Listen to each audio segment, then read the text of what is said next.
এসেছি আমার নির্বাচনী এলাকায় প্রফেসর এম এ জাফর উনি আমাকে অনেক প্রবীণ ইন্তেকাল করেছেন। ওনার কর্মজীবন পরিবারের সাথে দেখা করতে এসেছি। দেখুন, আমরা কিন্তু গত 5ই অগাস্টে আজকে আমরা এই 2025-এর জুলাই মাসে আছি। 2024-এর জুলাই আগস্টে যে গণঅভ্যুত্থান হয়েছিল, 17 বছর যে সংগ্রাম আন্দোলন অত্যাচার অনাচারের পরে ফ্যাসিবাদের পতনের পরে আমরা এমন একটি জায়গায় আজকে এসেছি সন্ধিক্ষণে দাঁড়িয়ে বাংলাদেশ, যেখানে একটি সুষ্ঠু ভোট, একটি নিরপেক্ষ ভোটের প্রয়োজন। বিশেষ করে দেখুন, আমার চারপাশে সব ইয়াং জেনারেশন, এই প্রজন্মের ছেলেমেয়েরা, এই প্রজন্মের আমার যারা ভাইরা আছে, বোনরা আছে, তারা কেউ গত 15 বছরে শেখ হাসিনার আমলে ভোট দিতে পারে না। আজকে এই সময়টা এসছে যে এই অন্তর্বর্তীকালীন সরকার প্রধান উপদেষ্টা ডক্টর ইউনূস বলেছেন যে ফেব্রুয়ারি মাসে নির্বাচন হলে এবং সকল রাজনৈতিক দলের সাথে কমিশনগুলোর যে বৈঠক আছে,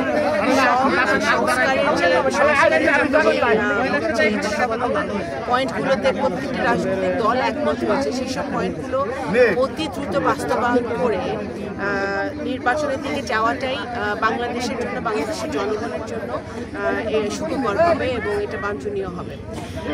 কারণ আমরা যেটা চাই, কারণ আমরা বিগত দিনে আর ফেরত যেতে চাই না।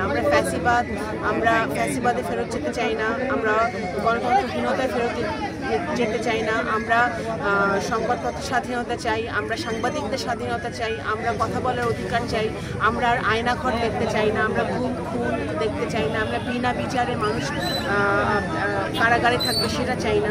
সেইগুলো যদি বাস্তবায়ন করতে হয় তাহলে সবচেয়ে বড় কথা হচ্ছে বিচার বিভাগের স্বাধীনতা আনতে হবে, নির্বাচন কমিশন স্বাধীন করতে হবে, শক্তিশালী করতে হবে, সব গণতান্ত্রিক প্রতিষ্ঠান যেগুলো আওয়ামী লীগ আমলে ধ্বংস হয়েছে সেগুলো আবার প্রতিষ্ঠিত করতে হবে। সেগুলো করতে হলে আমাদের ছাত্র জনতারা এই ঠিক 1 বছর আগে যে প্রাণ দিয়েছে, রক্ত ছড়িয়েছে, বিএনপির হাজার হাজার নেতাকর্মীরা যে রক্ত দিয়েছে, গুম হয়েছে, খুন হয়েছে, সেগুলো তখনই এই রক্ত ছড়া, এই রক্তের প্রতিদান আমরা তখন দিতে পারবো যখন বাংলাদেশ সে 71-এর যে চেতনা ছিল যে একটি অর্থনৈতিক মুক্তি, একটি স্বাধীন সার্বভৌম দেশ এবং গণতান্ত্রিক পথে আমরা চলবো, সেটাই যখন আমরা বাস্তবায়ন করতে পারবো, ঠিক তখনই কিন্তু আমাদের এই যে আমরা প্রাণ হারিয়েছি, শহীদ হয়েছে, এই শহীদরা যে প্রাণ দিয়েছে, এটা একটা বাস্তবিক অর্থে আমরা একটা সফলতার দিকে আমরা যেতে পারবো। তো সেই কারণে আমি মনে করি, আমি এটা ইতিবাচক হিসেবে দেখি যে প্রধান উপদেষ্টার যে বলেছেন ফেব্রুয়ারি মাসে নির্বাচন হবে এবং সংস্কার যেগুলো বিএনপির দিক থেকে অত্যন্ত পরিষ্কারভাবে আমরা বারবারই বলে আসছি যে সকল পয়েন্টে আমরা একমত হচ্ছেন রাজনৈতিক দল, সেগুলো যেমন পিআর পদ্ধতি আছে, বিভিন্ন কয়েকটি বেশিরভাগ পয়েন্টে কিন্তু আমরা দেশের স্বার্থে, দেশের গণতন্ত্রের স্বার্থে আমরা একমত হয়েছি। বাংলাদেশকে একটি নতুন বাংলাদেশ হিসেবে যদি আমরা দেখতে চাই, আমি খুবই পরিষ্কারভাবে বলতে চাই যে বিগত দিনের রাজনীতি থেকে বেরিয়ে এসে একটি নতুন রাজনীতি বিএনপি করতে চায়।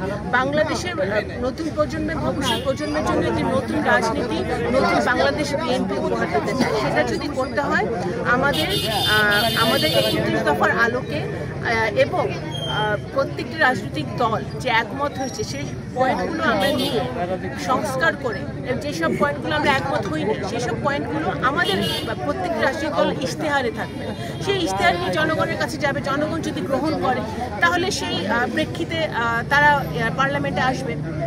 সুতরাং সেই তাদের আদর্শ নিয়ে, তাদের নীতিগুলো নিয়ে, তাদের পয়েন্টগুলো নিয়ে, যার পয়েন্টগুলো নিয়ে জনগণের কাছে যেতে হবে। এটাই বাস্তবতা নিরিখে, এটাই আমাদের এই বাস্তবতা করা উচিত বলে।